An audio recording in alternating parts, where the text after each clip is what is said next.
दोस्तों, मेरे पागल देवर ने मुझे पार्क में घूमने के बहाने से मुझे किडनैप कर लिया।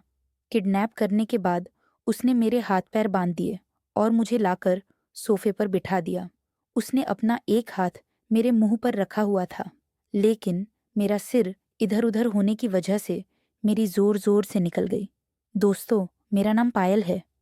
मेरी उम्र लगभग 26 साल है। मेरा कलर दूध की तरह सफ़ेद है। दिखने में मैं बहुत ही सुंदर लगती हूँ। दोस्तों, मेरी शादी लव मैरिज हुई थी। मेरे पति का नाम मोंटी है। मेरी शादी को अभी कुछ ही महीने हुए थे कि एक दिन मेरी सासू माँ का निधन हो गया। सासू माँ के निधन के बाद मैं, मेरे हस्बैंड और एक छोटा देवर रहता था। देवरा दिखने में बहुत ही सीधा लगता था, लेकिन वह बड़ा हैंडसम था। अगर कोई लड़की उसे देख तो वह उसे एक ही नज़र में पसंद कर लेगी। एक दिन मैं अपने पति के साथ रूम में बैठी हुई थी। हम दोनों बैठकर कुछ बातें कर रहे थे। तभी मेरी नज़र खिड़की पर पड़ी। मैं वहां पर देखा कि मेरा देवर, मेरा दिल खिड़की पर खड़ा होकर हम लोगों को देख रहा है। मैंने सोचा कुछ उसको काम होगा, इस वजह से मैंने उसे इग्नोर कर दिया। लेकिन मुझे नहीं पता था कि मेरी यह गलती मुझे कितनी भारी पड़ेगी। दोस्तों, आपका स्वागत है हमारे यूट्यूब चैनल भी एस हिंदी स्टोरी में। दोस्तों, एक दिन जब मेरे पति को किसी काम से कानपुर जाना पड़ा तो मेरे घर पर मैं और मेरे छोटा देवर ही थे। मैं देवर को अपना छोटा भाई समझती थी। मैंने देवर जी को अपने पास बुलाया और कहा, देवर जी, मैं आपको काफ़ी टाइम से देख रही हूँ कि आप मेरे आगे पीछे घूमते रहते हैं, तो क्या आपको मुझसे कोई काम है?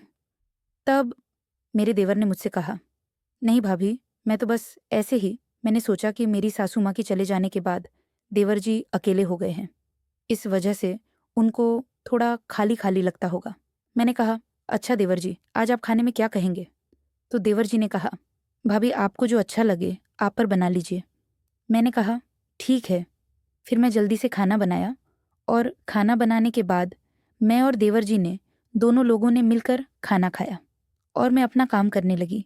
जैसे ही मैं काम करके अपने रूम में ही जाने वाली थी, तभी मेरा पैर फिसल गया और मैं नीचे ज़मीन में गिर गई। ज़मीन में गिरने की वजह से मेरे पैर में मोच आ गई है। मेरी आवाज़ सुनकर देवर जी मेरे पास आए और बोला, भाभी जी, आपको क्या हो गया? तब मैं देवर जी को बताया कि मैं गिर गई हूँ और मेरे पैर में मोच आ गई।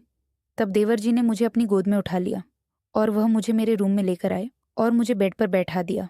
फिर देवर जी ने मेरी पर में दवा लगा दी। कुछ टाइम मुझे थोड़ा कुछ अलग ही एहसास हुआ। मैंने सोचा शायद मैं कुछ ज़्यादा ही सोच रही हूँ। फिर देवर जी बोले, भाभी, मुझे आपसे एक बात बतानी है। मैंने कहा, बताइए देवर जी, क्या बात है? देवर जी ने कहा, भाभी, मैं एक लड़की को पसंद करता हूँ। मैंने कहा कि तू अच्छी बात है। तो उन्होंने कहा, भाभी, क्या आप सोनिया से मिलने के लिए पार्क आ सकती हैं? मैं भी हाँ बोल दिया। तभी देवर जी ने कहा, क्या भाभी जी, मैं भैया को फ़ोन लगा दूँ? तो मैंने कहा, ठीक है, आप भैया को बुला लीजिए, या फिर आप एक काम करिए, आप सोनिया को यही घर पर ले लिए। तब देवर जी ने कहा, नहीं भाभी, यहाँ पर भैया होंगे, आप कल पार्क आ जाइए। मैंने कहा, ठीक है। मैंने सुबह जल्दी से काम किया और मैं करीब 11 बजे की समथिंग सोनिया से मिलने के लिए पार्क में गई। देवर जी मुझसे पहले ही निकल गई। मुझे नहीं पता था कि देवर जी मुझे पार्क में किस वजह से बुला रहे हैं। जैसे ही मैं पार्क में पहुंची तो मैंने देखा कि वहां पर कोई नहीं है। तभी मैंने देवर जी को आवाज़ दी और किसी ने मेरा पीछे से मुंह दबा दिया और आंखों में पट्टी बांध दी। मुझे नहीं पता था कि यह मेरे साथ क्या हो रहा है। फिर मुझे किसी ने उठाया। तब मुझे पता चला कि यह तो देवर जी ही है, क्योंकि मुझे यह एहसास पहले ही हो गया था। देवर जी मुझे लेकर एक रूम में ले आए और उन्होंने मेरी आंखों की पट्टी खोल दी और कहा, भाभी जी, मैं आपसे बहुत प्यार करता हूँ। और उन्होंने मेरा मुंह बंद कर दिया था, लेकिन मैंने पूरी कोशिश की कि मैं बंधी हुई रस्सी को खोल पाऊं। मैं जोर जोर से आवाज भी लगाने की कोशिश की, लेकिन नाकामयाब रही। तभी देवर जी मेरे पास आने लगे और मेरे साथ वह सब करने की कोशिश की। लेकिन दोस्तों, यह थी हमारी आज की कहानी। अगर आपको इस कहानी, इसके आगे की कहानी सुनाने के लिए अगर आप इंटरेस्टेड हैं तो आप हमें कमेंट बॉक्स में ज़रूर बताएं। और अगर आप हमारे चैनल पर नए हैं तो आप चैनल को सब्सक्राइब ज़रूर करें।